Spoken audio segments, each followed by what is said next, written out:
বরিশালের বাকেরগঞ্জে প্রতিমা নির্মাণের কাজ ইতোমধ্যেই প্রায় শেষ হয়েছে। প্রতিমা সরবরাহে যেন কোনো বিলম্ব না ঘটে সে লক্ষ্যেই শিল্পীরা ভোর থেকে গভীর রাত পর্যন্ত নিরবিচ্ছিন্ন শ্রম দিয়ে যাচ্ছেন। সময় বাঁচানো এবং প্রতিমার গুণগত মান বজায় রাখা দুয়ের ভারসাম্য রক্ষা করেই তারা এগিয়ে নিচ্ছেন এই শিল্প সাধনা।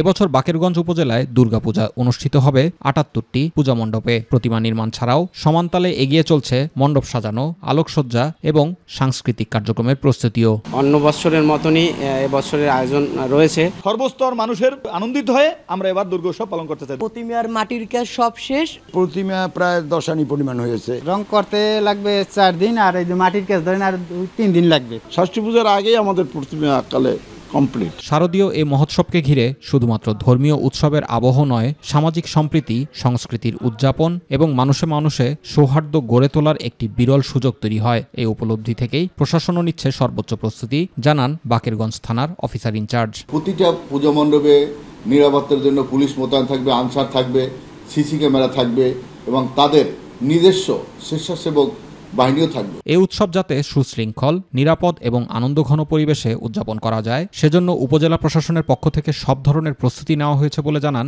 উপজেলা নির্বাহী কর্মকর্তা। ৭৪টি পূজা মণ্ডপে এবার পূজা অনুষ্ঠিত হবে।